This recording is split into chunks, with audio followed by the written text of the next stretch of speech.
नमस्कार दोस्तों कल यानी 8 अक्टूबर 2024 को हरियाणा और जम्मू कश्मीर के चुनावों के रिजल्ट्स आए। हरियाणा के रिजल्ट्स ने एग्जिट पोल्स की धज्जियां उड़ा दी।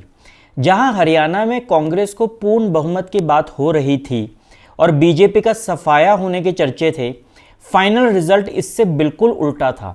अब बीजेपी अपने दम पे सरकार बनाती दिख रही है और कांग्रेस लगातार तीसरी बार हरियाणा की सत्ता से बाहर रहेगी। हरियाणा के रिजल्ट्स इतने ज्यादा रोमांचक थे कि पूरा दिन मीडिया में यही छाए रहे और किसी का ध्यान जम्मू कश्मीर के रिजल्ट्स पर गया ही नहीं, जो एग्जिट पोल्स के हिसाब से आए थे। यकीन मानिए, अगर हरियाणा का रिजल्ट भी एग्जिट पोल्स के हिसाब से आया होता तो कल सबका ध्यान जम्मू कश्मीर पर ही होता। इसका सबसे बड़ा कारण है जम्मू कश्मीर के चुनावों का इंपॉर्टेंस। धारा 370 के हटने के बाद ये चुनाव जम्मू कश्मीर के पहले विधानसभा चुनाव हैं। इन चुनावों में जम्मू कश्मीर की सबसे पुरानी पार्टियों में से एक नेशनल कॉन्फ्रेंस ने 90 में से 42 सीटों पर जीत हासिल की। हालांकि ये जादुई आंकड़े से पीछे है, लेकिन इसकी सहयोगी कांग्रेस की अगर 6 सीट्स मिला ली जाए तो ये आराम से सरकार बना लेंगे। जब यह सरकार बनेगी तब जम्मू कश्मीर भारत की तीसरी ऐसी यूनियन टेरिटरी बन जाएगी जहां एक लोकल सरकार भी काम करती है, यानी जहां पर अपना मुख्यमंत्री है तथा अपनी सरकार है। बाकी 2 जगह हैं दिल्ली और पुडुचेरी। जहां दिल्ली में आम आदमी पार्टी की सरकार है, वहीं पुडुचेरी में ऑल इंडिया एनआर कांग्रेस और बीजेपी की मिलीजुली सरकार है।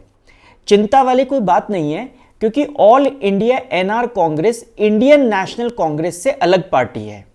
कहीं आप ये ना सोच बैठे कि पुडुचेरी में कांग्रेस और बीजेपी मिलकर सरकार चला रही हैं। खैर, दिल्ली हो या पुडुचेरी, इन दोनों जगह एक्चुअल कंट्रोल बीजेपी का ही है, क्योंकि यूनियन टेरिटरी को चलाने की जिम्मेदारी केवल सेंट्रल गवर्नमेंट की होती है।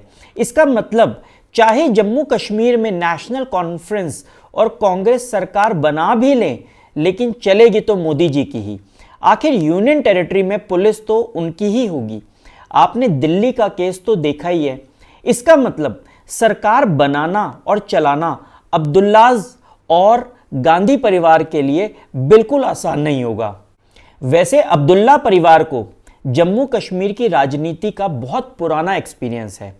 जम्मू कश्मीर की राजनीति में उमार अब्दुल्ला तीसरी पीढ़ी के हैं। इनके दादाजी शेख अब्दुल्ला कश्मीर के भारत में विलय होने के बाद कश्मीर के पहले चीफ मिनिस्टर बने थे। इनके पिता फारूक अब्दुल्ला भी मुख्यमंत्री रह चुके हैं। हालांकि पिछली बार जब जम्मू कश्मीर में चुनाव हुए थे, तब इनकी पार्टी नेशनल कॉन्फ्रेंस कुछ खास नहीं कर पाई थी। पिछली बार यानी 2014 में जब जम्मू कश्मीर के चुनाव हुए थे, तब इसमें लद्दाख भी शामिल था। इनफैक्ट कई लोग हमेशा ये मानते थे कि जम्मू कश्मीर का पूरा नाम जम्मू कश्मीर और लद्दाख होना चाहिए। 2014 में जब चुनाव हुआ था तो बीजेपी ने वहां पहली बार इतना शानदार प्रदर्शन करके सबको चौंका दिया था। उस समय जम्मू कश्मीर एक फुल फ्लेजेड स्टेट था, जहां विधानसभा में 87 यानी 87 सीट्स थी, यानी सरकार बनाने का जादुई आंकड़ा था 44।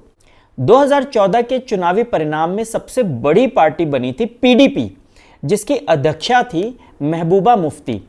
उन्हें कुल 28 सीटें मिली थी, जबकि बीजेपी बनी थी दूसरी सबसे बड़ी पार्टी, जिसे कुल 25 सीटें मिली थी। इन दोनों ने मिलकर सरकार बनाई। 2014 के चुनाव का रिजल्ट दिसंबर 2014 में आया था, लेकिन बीजेपी और पीडीपी का गठबंधन बनने में 3 महीने लग गए और जम्मू कश्मीर की सरकार बनी थी मार्च 2015 में।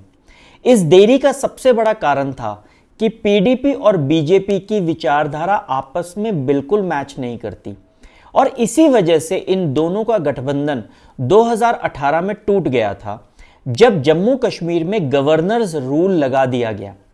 अगस्त 2019 में जम्मू कश्मीर से लद्दाख रीजन को अलग कर दिया गया और लद्दाख और जम्मू कश्मीर को यूनियन टेरिटरीज बना दिया गया। लद्दाख में भी इस समय एक इशू चल रहा है। कई साल से लद्दाख के लोग प्रोटेस्ट्स कर रहे हैं। लेकिन उसके बारे में हम अलग से चर्चा करेंगे। बहरहाल धारा 370 हटने के बाद 2020 में जम्मू कश्मीर में डीलिमिटेशन का प्रोसेस शुरू किया गया, यानी चुनाव की बाउंड्रीज को दोबारा बनाया गया।